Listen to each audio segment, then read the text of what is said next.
Okay, it's a new week. The truth is, the week actually starts on Sunday. This is called Yom Sheni. Monday is called Yom Sheni, second day. Yom Rishon starts on Sunday. In Israel, it's a regular day. You go to Israel on a Sunday, it is Monday. You go there on a Friday, it's kind of like a Sunday, I guess. Although there's a lot of, it's pretty hectic because you're rushing for Shabbos, that Shabbos rush. That happens. But Sunday, I kind of like that. I like working on Sundays. My father would take off Mondays. He wouldn't work on Mondays because he liked the feeling of driving around on a Monday and waving to people as they go to work while he went to go get coffee. I thought that was kind of funny. And he thought it was hilarious. All right. We have a new parsha. We're kind of in the middle of a parsha, and we're getting in the middle of a story, I should say. And we're getting into, in my opinion, the best parshias, the best Torah portions of the entire Chumash. Very practical, very relatable. So what's happening? Yaakov is on the run. He had to leave Beersheba, where he was living, because he stole the blessings from Esav. He did. He stole them. He definitely stole them. And we explained why he had to steal them. And Esav wanted to kill him. And Yaakov was... how old was he? 63 years old. He was 63 years old, which we'll find out later. He's 63. And he's running to where? Well, his parents tell him, you need to run to Lavan's house. Run to Lavan in Haran, Padam Aram, which is in Iraq. Yitzchak, his father, never left the land of Israel. But Yaakov is now heading down. And this is how the Haggadah starts, right? This is Yaakov goes down and he lives with Lavan. This is the beginning of the bondage, so to speak. This is how the Haggadah starts off, which we'll learn about on Pesach. But he arrives there when he's 77 years old. We'll find out later that he was actually 77 when he starts working for Lavan, his uncle. Lavan is his uncle, his wife's brother. Bad man, very deceitful. But everything in the Torah has a good side to it. It's called, tahara, like a holy side, a kedusha side, and a tameh side. Something spiritually impure, something negative. Rabbi Schneur has this new class called Pardes. Why is it called? Pardes actually literally means a garden, but Pardes is a acronym for Pshat, Remez, Drush, and Soid. That every pasuk, every passage has more and more layers to it. And so we are going to we'll analyze a few of these names over here and a few of these situations according to more, not just their pshat, their simple meaning, but more on their soid, their secretive meaning, and their homiletic meaning, and obviously a Hasidic meaning. So Lavan, it's interesting. Why would they send his son? Why would they tell his son, go to Lavan? Lavan is a horrible man. Because like we've spoken about many times, great characters show that they have great spiritual abilities. Esav had great spiritual abilities. That's why Yitzchak, Isaac, wanted to give him the blessings, because he thought if he were to utilize these blessings, the Mashiach would come and the world would be nahapich, it would be turned over towards good. But it was premature, and Rivka knew that and said, you got to steal these blessings because your father won't give them otherwise. And then obviously there's a different level that he actually knew that it was Yaakov, but nevertheless, he stole the blessings, he took it, and he's going to Lavan. And Lavan, although he seems like a bad guy, he is a bad guy.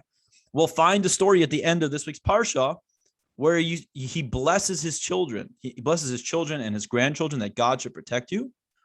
He was a pagan in the beginning of the Parsha. He's a pagan. He's a bad guy, serves idols, steals, cheats, gambles, drinks. I don't know about all that, but he's not a very good guy. But at the end, you see this other side of him. And the name Lavan itself means white. And which we'll get into a little bit. But Lavan, the idea of white, of Lavan in Kedusha is extremely high, very spiritually sensitive. It's a transcendent level of spirituality. And that's what he had within him. And so therefore, since he had this ability with him, he had these incredible, this potential. He had this incredible potential. He was able to give birth, or his wife did, but he was able to have a child that Isaac and Rivka saw with their prophecy, their ability to prophesize, that was fitting for their son Yaakov. They didn't tell him about Rachel, but it was implied. So he's on the run over here. V'yetze Yaakov in Beersheva. He leaves Beersheva and he goes to Haran. And he's So he left at 63 years old, and he doesn't actually arrive to Haran until 77. Where was he for those 14 years? The Gemara tells us that he was in the yeshivas Shem ve'ever. He was in yeshiva. He was preparing himself spiritually, mentally, to be able to deal with, survive Lavan's grip. What did they study exactly? They studied about Achdas Hashem, the unity of God. There was obviously some mitzvahs that they knew about. This was Noah. Who was Shem? Shem was the son of Noah, and he had a son named Aver. Shem had a son named Aver, who was a very righteous person. And they studied Torah. And there were little yeshivas everywhere. There were little yeshivas that would be popping up. In fact, when Yaakov finally becomes reunited with Yosef, he sends his son Levi to Egypt before he arrives there, before the whole family arrives in Egypt once again. And he says, go set up a yeshiva. Set up the yeshiva Shem and Aver. I want a yeshiva over there. Anyway, so he spends 14 years in yeshiva, and it's not very clear what Esav didn't know, like what's the deal over here. But perhaps we'll get into. We have perhaps an explanation of why didn't Esav, think to go there, or what exactly happened. So he's on his way, and it says over here, "V'yifka b'makim v'yelan sham." And he arrived at the place and he lodged there. And what's this place? Rashi says that he arrived in Jerusalem. And specifically the place where Abraham sacrificed his son, or went to go sacrifice his son Isaac, where Adam gave a sacrifice to Hashem, where Noah gave a sacrifice after the flood. What other things happened over there? Yitzchak was there. This is the place of the Holy of Holies, that rock. There's a rock there, and I don't think it's the rock that you see now, the Dome of the Rock. When you go there's the Dome of the Rock. I don't believe that's it. According to the Arizal, that's not where the Holy of Holies was. The Holy of Holies, Kodesh Kodashim, is right in front of where you stand in the middle of the wall, the Kotel, the Wailing Wall. He said he believes it's right there, and I see myself as a chassid of the Arizal, so I follow the Arizal's opinion. But anyway, there was that's where he slept, and it says it happened upon him. V'yifka b'makim. It doesn't really do such a great translation over here, but really it means that the sun had automatically set. It set prematurely, and that's exactly what happened. The sun set prematurely, and he went to go take a rest. Rashi says this is why did the sun set so quickly? A couple of reasons. Number one, we see here that he established the Mariv prayer. We know that Abraham established the Shachris, the morning prayer, Isaac, the Mincha prayer, like we spoke about 2 parshas ago. And here is Yaakov establishing the Mariv prayer. And the Mariv prayer is unique. The first 2 prayer services correspond to the sacrifices in the Holy Temple, like we explained many times. This one, Mariv, there was no sacrifice at night. At night, you could what's called mashlim. You could quickly finish up whatever sacrifices were not completely burnt. During the day, you can continue to burn them at night, and that's why, by the way, if somebody misses a Kaddish on that day, let's say it's somebody's yahrzeit, somebody's anniversary of passing, we say the Kaddish prayer on the soul's behalf to give it an elevation every year on its anniversary. You could say, if you missed it during the day, you should say it even at night. You should say it at night, even though it's the next day, right? It's the new day. But you can say it because it still has some connection towards, still has, as we see in the Beis Hamikdash in the temple times, you were able to still burn sacrifices. It's still, even though the nighttime still has a connection with the previous day. Simple, nice little halacha to know. It's very important to know that, actually. Some people feel very sad when they come to our shul and they, I totally forgot it's my father's yard side. But you say it at night. So he establishes the Marav prayer. The Marav prayer is interesting. It wasn't, it used to just be a custom that people would say it. And then it became law. It became part of the Siddur liturgy. But it has some, because it's established by the rabbis, really by the rabbis always have some sort of, the rabbis would always have these loopholes in order for you to know that this was set up by the rabbis. This is not, rabbis meaning the sages, the Anshe Knesset HaGedolah, the men of the Great Assembly, the high court system. They would say this is not a law from the Torah, this is not from God, this is our own, based on what's going on with the Jewish people now and how we see things going. We want to establish these new laws, like we don't eat chicken and cheese together. That's from the rabbis. I don't know any loopholes with that, by the way, except I guess you can sell it and make a profit off it. But one of the things they established was Mariv. Now, because what's the loophole over there? Let's say it becomes time for Rosh Chodesh. Yeah, it was Rosh Chodesh a couple of days ago. You have to have this special insert for Rosh Chodesh called the Yale V'Yavoy. You have a special insert that we say. Now, if you forget to say it it's said during the Amida prayer, the silent Amida prayer. If you say it, if you miss it during Shachris, you have to repeat the Amida and say it. If you miss it during Mincha, you have to repeat it. If you miss it during Mariv, you don't repeat it. And there are other inserts that we do that we don't repeat. So that's one thing about Mariv. Now, why was Yaakov connected with Mariv, with the evening time? Yaakov's name, every name, if the name of something is the blueprint of what it is. We believe that. That's why we spoke about many times in the past. Just change names. We try to call things by their proper name. And the letters, the arrangement of the Hebrew letters are a blueprint for what you're actually doing in the world.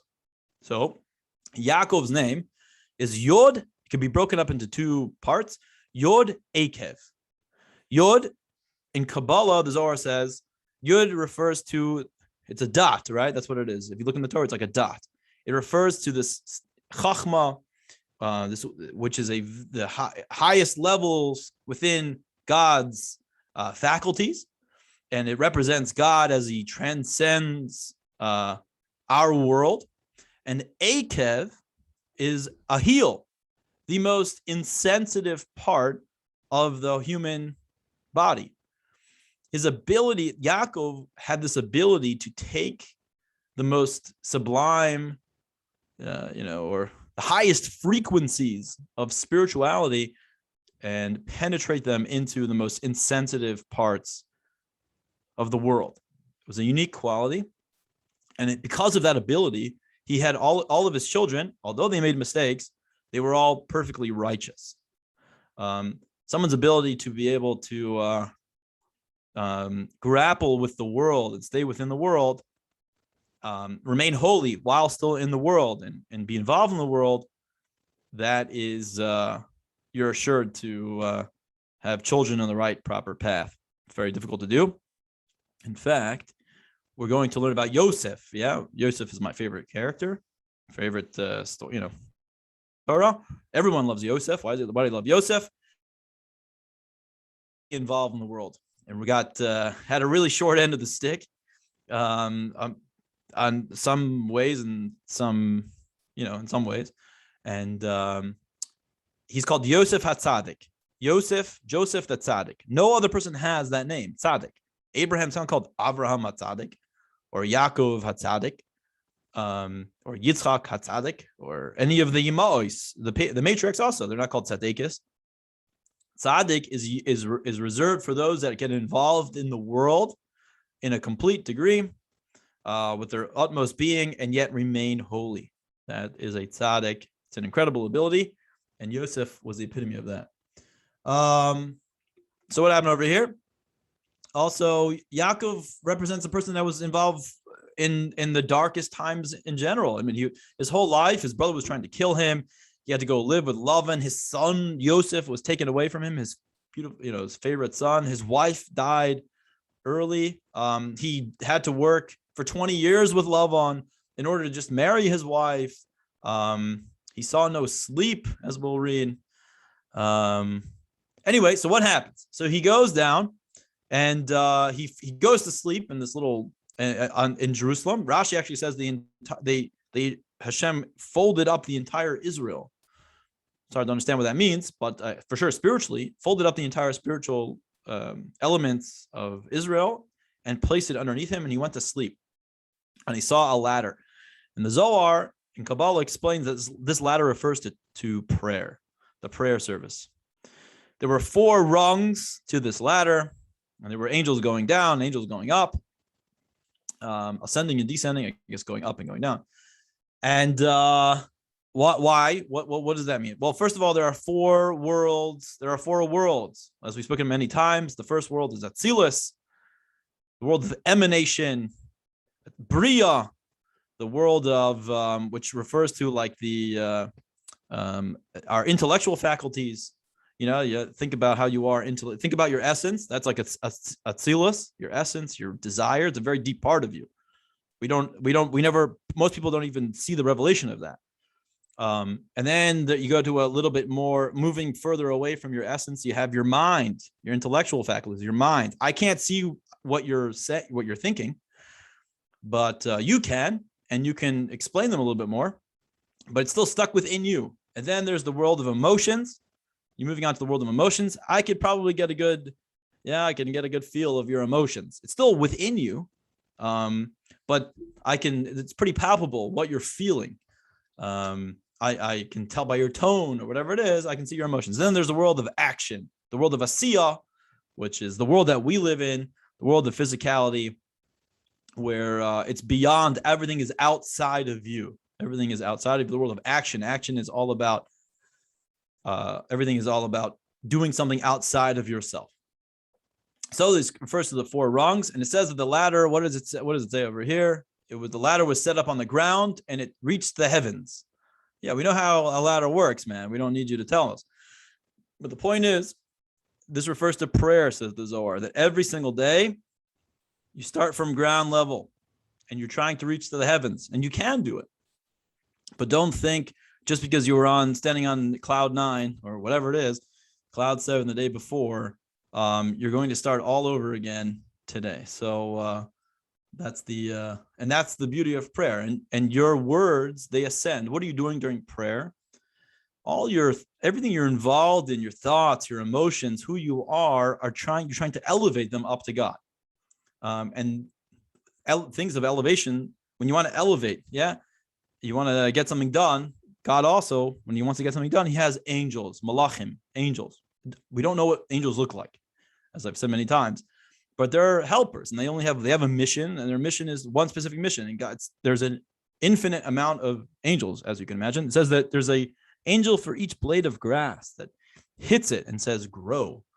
So obviously angels are not, they're not like, a couple angels. There are archangels, Michael and Gabriel, as we've spoken of many times, but there are many servants of God. Many. Okay. God gives him a promise and says, don't be afraid. He was very afraid to go down, to leave Israel, to go to Iraq and leaving his father, the warmth and the spiritual energy of his father's home. And he was going down to Iraq. And he was afraid. He was afraid of what would be. He never really left home before. God said, I promise you, you're going to have a nation that will come from you. They'll be as the dust of the earth, and they will spread forth Yama, V'Kedma, V'Tzafayna, V'Negba, westward, eastward, northward, and southward. This is the mantra of the Chabad movement, that we move in all different. We're trying to conquer the world, so to speak, with goodness and light and Torah.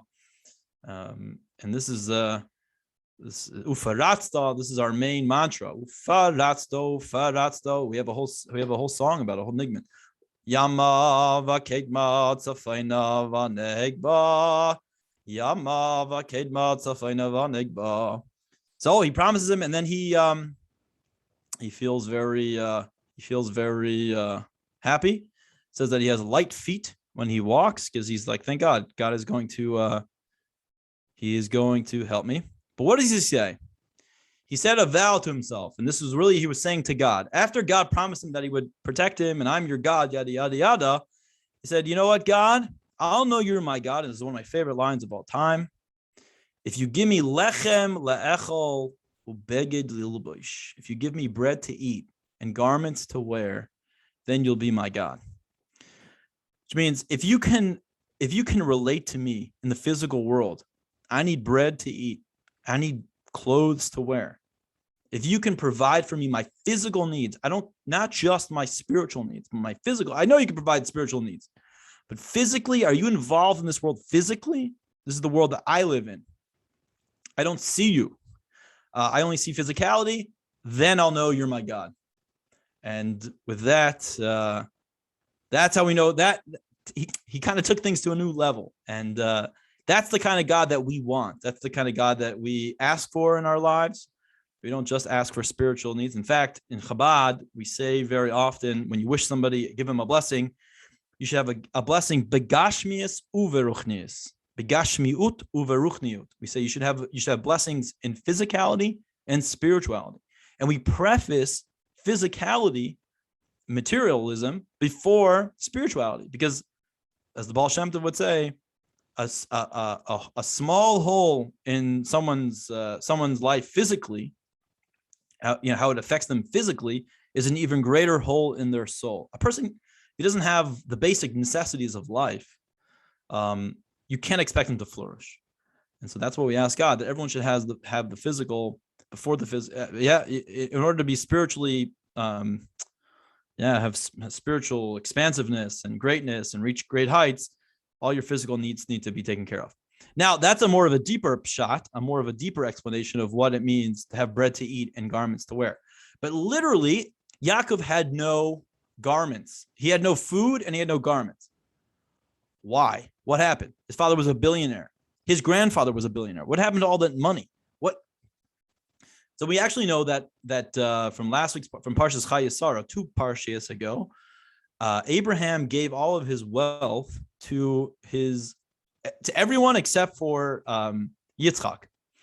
He gave it to his other children. And Yitzchak is a self-made man, and he worked for his own living. He made his own fortune. And Yaakov too will make his own fortune. We see that I guess the Torah is trying to teach us, don't rely only on inheritance. Inheritance is not it's nothing to be shameful about, but there's no shkayach. What'd you do? You didn't you just showed that you really didn't get involved in the world in any sort of way. It's whatever. It's not exactly, we don't say, oh, this person's great because he got a big inheritance. In fact, it's those that try to make it on their own that the Torah puts on a high pedestal. But what happened over here? He had no money. What happened to his money? So the truth is, Yitzchak and his mother did give him money and clothing. But what happened? Esav found out that Yaakov ran away, and he sent his son Eliphaz to run after to Yaakov, run after Jacob, and he caught up with him. Well, what happened? There was a conversation that took place, and Eliphaz said, "My father has sent me to kill you, but I don't want to kill you." And Yitzchak said, "I can tell that your grandfather Isaac really had an influence on you." I said, "Yeah, I know who you are. I know who my father is. I know who I am. What should I do?" And he said, "Take all of my money and all of my possessions and bring them back to Esau. Everything my father and my mother have given me, give it back to him." And it says in the Gemara that a person who loses all of their possessions, it's as if they died. And with that, it was like as if he died. Now, I'm not so familiar with the Medrash. Perhaps it's true, but I think at some point Esav knew that Esav, I think at a certain point was able to stay away, keep Esav away a little bit, thinking that Eliphaz probably said, I've killed him, and here's all of his possessions. And so therefore he was able to go to yeshiva and keep a low profile, I guess, and ultimately make it to Lavan's house. That's why he didn't have any possessions and he had nothing. And that's why, here we go. He started to go down he's in Padam Aram, he's in Iraq now. And what does he see? First of all, a great line over here. And Yaakov, what did he see? He went to Lavan's house or near Lavan's house, and he saw a bunch of shepherds hanging around a well. A lot of wells in the Torah. They're hanging out around a well. They were shepherds, and they had a lot of sheep. And they said, he comes up to them. They couldn't roll the rock off of the well, and Jacob's going to do it. But how does he open up the conversation? Yomer lehem Yaakov, achai ma'ayim atem. My brothers, where are you from? And what do we see here? He didn't know who they were. And they weren't from the same religion. They weren't from the same background, yet he called them my brothers. He was very affectionate. He was a very warm person, and he appreciated, as Aaron, the high priest, would emphasize, he oyev kol habriyos. He loved all of creation. Not someone who was like him necessarily, but any creation, and not just the human, animals, all of creation. He saw as nothing more than extensions and children of God, offspring of God, trees, fish, whatever it was. That doesn't take away the fact that you can eat fish and these animals, because we also know from the Zohar, we know spiritually speaking that everything wants to become elevated. If you want to hang around people that are greater than yourself, if you want to get ahead in life, I'm speaking to myself as well. Yeah, you want to take things to the next level. A great life hack is to hang around people who are on the next level. It'll automatically rub off on you. You want to become elevated. You want to go beyond yourself. Same thing. The Torah says that all of creation wants to become elevated, wants to go beyond itself, and ultimately wants to, like a wick, like a flame on a wick, always yearning to go up. Going up where? Going up to God. So does everything in this world yearn to go and become reunited with its source, with God. And a lot of things can't do that without, I keep looking outside because I'm looking at the grass, I guess. A lot of things can't do. They need our ability. They need the human, and in particular the Jew, to be able to elevate everything. Not just the Jew, but all humans. And he said, my brothers, and he said, we're from Chara. And he said, oh, I'm trying to find love in my uncle. Do you know who he is? And he said, yeah. And what does he do? He sees, they said, we'll take you there. And I said, well, what's going on over here? How come you guys are just laying around and not watering your flock? And they said, oh, we need more of our flock to come. And, he's like, well, you guys can't just lie around over here. You got to get to work. I have to say, what a chutzpah. Guy comes into my neighborhood and says, you got to work harder. But what Yaakov was teaching, and I'm sure he said it with affection, and they had a lot of respect for him. I mean, he was 77 years old by now as well. I guess he wasn't a crotchety old man, I think he spoke with affection and with love. That's why it's prefaced with my brothers. He was teaching him, you guys are hard workers, and you can't just, you're on the clock. If you're on the clock, not like the unions over here at Ford plant and GM. I hear it all the time because in my neighborhood, everybody works at GM and Ford. They're like in the higher ups. They say, oh, the people in the plant, they get lazy. They don't. They're on the clock and they do whatever they want. They're part of a union, and you can't do anything about it. He said, you're not union workers. You got to work. You got to be on the clock. You're on the clock. You got to keep working. And they said, well, the truth is we couldn't move it. We can't move the rock. And what happens? While he was still talking with them, Rachel came with her father's sheep because she was a shepherdess, and he saw her. And what happened? He rolled the rock off the mouth of the well, and he watered the sheep of Lavan. And I guess you want to say, oh, he's showing off his machismo. But there's a deeper significance to it that I don't remember. But the next part is a very famous line. Obviously, on a very simple level, it wasn't just to show off his strength. He was showing off his strength, but she understood that he had great spiritual strength. It was beyond nature to be able to move such a rock. It was some spiritual, you needed some extra godly, divine, intervention And he was showing her that I have God intervening in my life. I'm on a different spiritual level, a different frequency, much like you. And it says Yaakov kissed Rachel, and he raised his voice and he wept. Kind of bizarre. And the Zohar explains, what did he see over here? He saw that Rachel, he saw who she was in her spiritual, he saw who was going to come from her, and that he would ultimately die, that she would ultimately die on the way, and she would not be buried with everybody else. And why did he weep? Well, Rashi explained like this, that he saw that the children, she's going to live a life of sacrifice, and which we will see, because she's going to give over the special signs to her sister Leah. What are these special signs that we're going to talk about?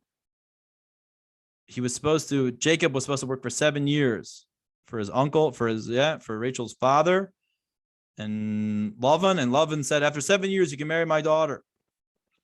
And Jacob knew that Lavan was going to try to trick him. So to make sure that under the chuppah was going to be, she had a veil on her face, to make sure that it was Rachel, they had secret signs. And Rachel was going to do those signs, and he'll know that it's Rachel, and he'll go through with the marriage. But ultimately what happened was Rachel was going to give over the signs to her sister Leah. Leah, they would say about her growing up, about the family, okay, Isaac has 2 sons and we have 2 daughters, and they're going to marry each other. The older one will marry the older one. I guess Leah was the older one. It's not very clear, but it seems to be so. Or if they were twins, but she came out first. Leah will marry Esav, and Rachel will marry Yaakov. And Leah was more that she'd have to do that, and she cried so much she actually disfigured her face so as not to seem attractive. Now Leah was very scared. Yaakov comes and he says, I only want to marry Rachel. And Rachel says, for my sister, I will give over the signs. She will get married under the chuppah, and the deal will be done, and I will then marry Esav. That's the life that I have to live. This level of self-sacrifice. And they said that her sacrifice was even greater than that of Abraham and Isaac, anybody before her. Because with all the other ones, they were willing to give up their lives for their sacrifice. In other words, they were going to do the deed and be killed. And that would be the end of it. Obviously, not so easier said than done. But Rachel was willing to live a life. She was willing to sacrifice and continue to live. She was willing to live the next 100 years of her life with a horrible man like Esav in order for her sister to not have to be involved with him. Ultimately, that didn't happen. And who actually lived such a life? Queen Esther. Queen Esther was the one. At the end of the story of Purim, we're all very happy. It is very happy. But at the end of the day, Esther still had to live out the rest of her life with this man, this king. I'm sure it didn't show much affection. And he was horrible, and he would sleep around with a lot of other women. He loved, he thought she was very attractive, but didn't, I'm sure she didn't get the kind of what she needed. Plus, he wasn't Jewish. And we know that she was looking to marry specifically a Jewish person. She lived a life of sacrifice. Now, some say that really, was it so bad for her? Because in other words, materially, she was fine, and she had a son that she raised, who would be the son that Darius, be the one that would allow the Jewish people to his people, but he didn't really see himself as a Jew. He did and he didn't, but he allowed them to go back and build the second temple.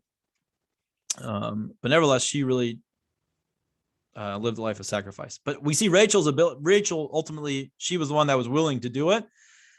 And he also wept because she would be the one, Kabbalistically speaking, he wept because Rachel represents in the Kabbalah the idea of malchus, of kingship. What is malchus? What does that mean, malchus? What is a king in Torah?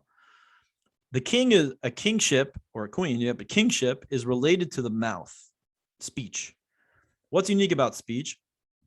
That speech really has nothing of its own. It doesn't create anything. It's really just a revelation of what was going on inside, of thoughts, of speech, of desires. It itself doesn't create emotions. It doesn't create thoughts. It's a mouthpiece. It just articulates it. It gives it. It connects what the most sublime to the outside.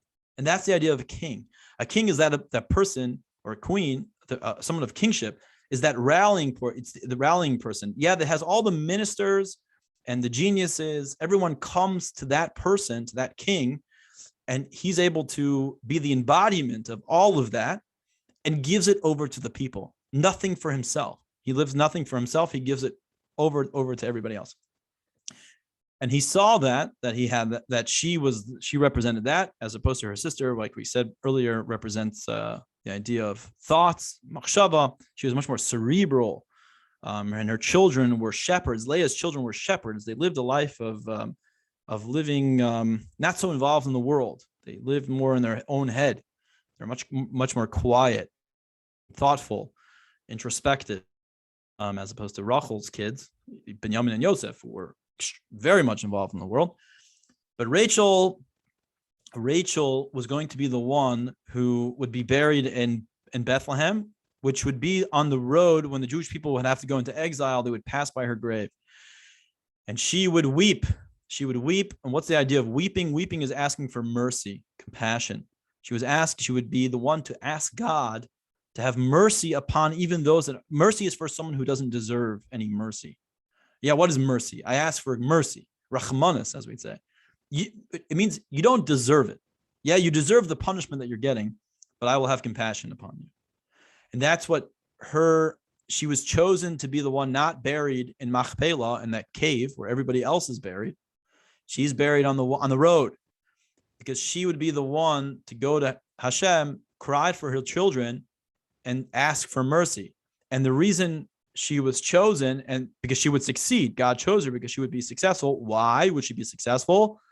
Because of her sacrifice here, that her willingness to give up her life for somebody else, but not just die, continue to live on through pain and suffering, knowing full well how horrible it'll be, but nevertheless I'll go through with it. And with that, God said, of such character, you're deserving.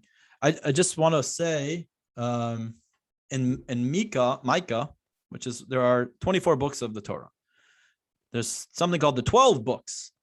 The 12 books, Trei Asar, and one of them are called Micah or Micah, depends how you want to say it. And it says a pasuk, a very famous passage over there. It says, Titain emes leYaakov and chesed laAvram. It says the attribute of emes, of truth, was given to Jacob. What happened over here? It says that, just fast forwarding a little bit, Jacob is going to ask for Rachel's hand in marriage, but he has to go to his father, the father. And his father said, yeah, if you work the land, if you act like a shepherd, if you be my shepherd, then I'll give her over to you. As the rabbi would say, Jacob was as qualified to be a shepherd as I am a mechanic. In other words, completely unqualified for the position. Yet, nevertheless, we're going to see later, there's going to be a showdown when after 20 years, Jacob is going to have enough. He's going to be fed up with Lavan's games. By then, he already has his children, and he's very wealthy because he has a bunch of flock, and he leaves. He leaves Padam Aram in the middle of the night, and Lavan catches up with him and said, what are you doing? Why'd you leave in the middle of the night? And Jacob says, I'm fed up. I've had enough with you. What do you want from me? For 20 years, I have not slept. And I've taken care of your sheep to the maximum ability, which is kind of a bizarre statement, but it really it's hard to imagine. What do you mean 20 years you didn't sleep? But he really didn't sleep for 20 years, I practically speaking, on the Torah doesn't speak in riddles. He didn't sleep for 20 years. Why didn't he sleep for 20 years? Because he was emes. He was truthful. What does truthful mean in the Torah? The truth doesn't mean I tell the truth. Truth means whatever you're involved in with your complete essence and being. And Jacob gave up Torah study and sleep in order to protect every single sheep, even at night, from running away or being killed or being taken, because he was completely involved in that which he was involved in. And if he was going to do the job, he was going to do the job right and to the maximum ability, which obviously is a great lesson for us. It says about truth, and the difference, it says about actually sheker, about lie. It says, ain sheker aglaim. It says sheker, lying, doesn't have 2 feet. It doesn't have 2 feet. Now, the word sheker is made up of 3 letters, shin, kuf, and resh. Shin, kuf, and resh, they either stand on no legs. Yeah, if you look at the letter shin, has no legs, right? Nothing goes down. Kuf only has 1 leg, and resh, the letter resh, also only has 1 leg going down. In other words, if you want to tell a good lie, says the Torah, you should have at least one, just tell a little bit of truth, one thing of truth, and then you can stick your lie in there. That's what sheker is, but it doesn't have 2 feet. It won't last. Emes has 2 feet. What's the words? What are the letters for emes? Emet, for truth. Aleph has 2 feet. Mem has 2 feet. And Tuf. The letter Tuf also has 2 feet, or Saf has 2 feet. Does the Titan Emes LaYaakov, and Chesed for Abraham. Abraham was the embodiment of Chesed, which we've spoken about many times. Let's see over here. Let's go a little bit further.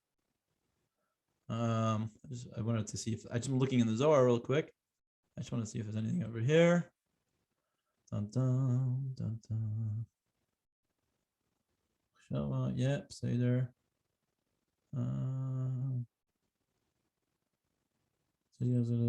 Sorry.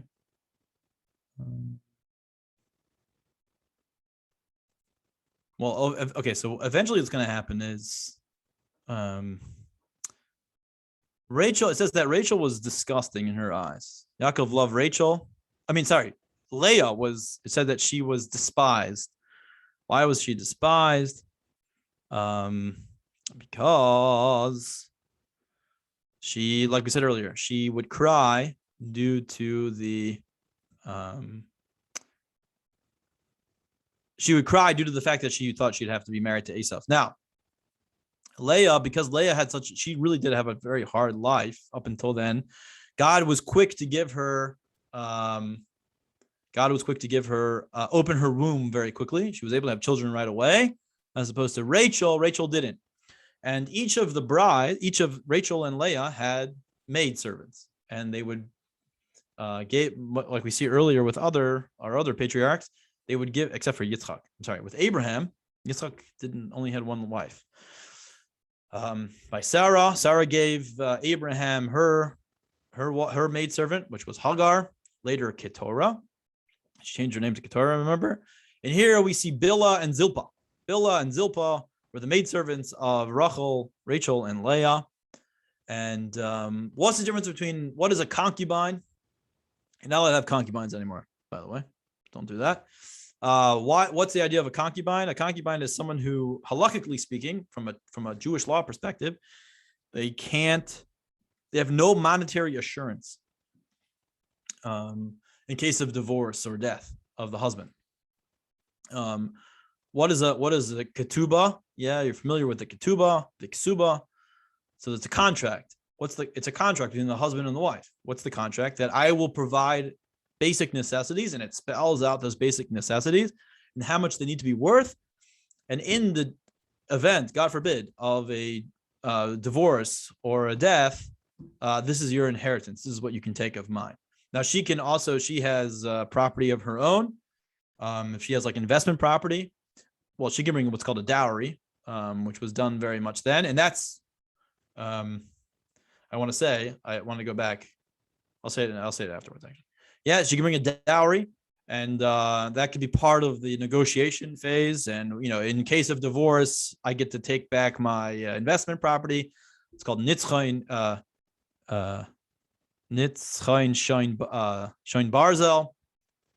And whatever, there's different things in different investment properties that maybe she has that she doesn't want to give over to her husband, or her husband could be leasing it, so to speak. It's a contract. That's basically what it is. It's just a monetary contract Jews believe in contracts big time, especially when things are going well. You make a contract. A concubine has no contract. But who didn't want to be part of of Jacob's. They want to be married this is what they were willing to do. They want to be married into the family. Obviously there's actually even greater, there are certain, spiritually speaking, there are no restrictions. As we see, that it's like less strict when someone's married to a concubine or has a relationship with a concubine. It doesn't have like rules. And so to speak, there are rules, but there doesn't have as many rules. And it shows on greater spiritual, as you can explain, as you could probably understand, greater spiritual potential, as there are no rules to deal with, spiritually speaking. I don't really know what that looks like or what that really means, but we can appreciate it on some level. Much like when the soul leaves the body, the soul is found and more effective upon the world because it's not enclosed in the body. Same thing, when you find less rules about something, it has more of an effect upon the world, perhaps positively, and I'm sure negatively as well. So he marries Bilhah. Well, he gets Bilhah and Zilpah, and they have children. Everybody has children over here. But the one who's having the toughest time is Rachel. They have a wedding. Okay, Seder. Rachel was barren. She didn't have any children, and she was getting envious. It says a person that has no children are considered as if they're dead. What does that mean? Obviously, it's not. There are plenty of great sages and tzaddikim who did not have children. But what does it mean that they're dead? In other words, things are not going to continue for them. And so life is something which is continuous. The soul always lives on. It's a living entity. It's the body that ends. But life is always in existence, because what is life? Life is godliness. And godliness is above time and nature. So the fact that she saw that perhaps I'm going to end, it's as if a person is dead. Okay, so we go through a bunch of different names. We don't have time to go through all the different names. I just want to see the Zohar really quickly. Okay. I don't want to get too much into it. Let's just go to the end over here.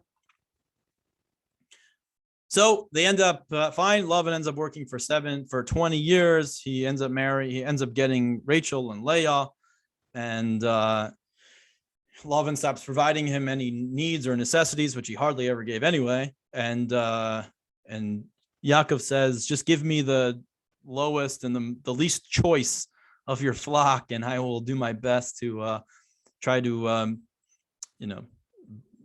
turn sand into water. I'll do my best to try to live off of that. And he clearly knew what he was doing. He ended up having tremendous amount of sheep and different kinds of sheep, and they were very robust. It says that the dung of Jacob's sheep was more precious than the choicest fur of Lavan's sheep. In other words, everyone just wanted the dung, the poop of the excrement, use it and mix it into their own compost and grow things, which was more, that's how great, again, this ability to penetrate even the lowest with great spiritual energy. Yaakov ends up having to leave in the middle of the night because Lavan just makes it so difficult for them to live. And he kept changing contracts and stealing his sheep and doing all these things until he finally said, I'm out of here, man. And he gets out of there. And Lavan, like I said before, catches up with him. And Lavan says, what's going on? Why did you steal my family? Do I not love them? And he said, because you made my life miserable. And you're making our lives miserable. I've done everything I can for you. I've brought you great fortune and everything you possibly can need. And yet it's never enough. Yeah, you know those types of people? They're happy when they're unhappy. They love to complain. I know a lot of people like that. That was Lavan. Lavan loved to complain. And Yaakov kind of told him as it is, spoke the truth to him, and it aroused within him the ability to that spiritual potential within him, that level of Lavan, like we explained before, the level of white, this high level that's transcendent a very transcendent level of spirituality, and he ultimately blesses his children. He gives them all a blessing that should go in peace and should have great prosperity. He gives them a bracha, gives them literally a blessing from God. And the Torah was teaching us that everybody there's a mixture, that everybody has both sides of the coin to them. They have great spiritual ability. Yeah, they have ability to be the most destructive or the most constructive. And you see that much by the Jewish people, that we have the great spiritual giants, and we also have the great physical destroyers. Yeah, communism, whatever you want to say. I'm not here to debate politics, whatever, but yeah, the architects of the greatest things and the worst things are usually found. There's usually a few Jews in there mixed in, because it was misused, or they misguided. Really, it's what it was. But nobody is lost, and that's why Jacob was told to go to Padam Aram and take from Lavan. And that Lavan, even though he might seem like he is a horrible person, yeah, he acts like a horrible person, and his wife is terrible, and the whole family's terrible, they still have an ability to give birth to something incredible. And in this case, two great women, that which would be the matriarchs and the ultimate. They're our parents. Those are our grandparents, and they continue to live on, and they continue to give us blessing, and we continue to ask for them to protect us at all times. And we should ultimately be reunited with them. As I always tell my kids, I have a kid, Chavi, and I said, when Chavi is Eve, right? When Eve comes, she's going to have all the Chavis come and sit on her lap. I have an Esther. When Esther comes, she's going to have all the Esthers come and sit on her lap and tell a story. We should have Rachel and Leah and Bilhah and Zilpah. I don't know any Bilhah and Zilpahs, but Rachel and Leah will come, and we can all hear words of Torah, give them a nice big hug, and they can tell us like it was back in the old days and what's to come. As it says, a tzaddik is able to see from one end of the world to the other, as we explained many times before, that they're able not only to see what the future will bring, but they can tell you what's going on right now in the other side of the world. They can tell you, they can tell you whatever you need to know. And it's only out of their kindness if they decide to reveal it to us. But we should have the ultimate revelation, the ultimate kindness from God, the coming of Mashiach, where we can all be reunited. Does anybody have any questions? No, we went kind of fast. We jumped a lot. It's a packed parsha, but check it out. Okay, tonight will be Seder Nigunim, and I'll post it shortly, and I hope to see you all later. Be well. Thank you, Rabbi. Sure. See you, Naomi. Thank you, Rabbi. See you, Josh.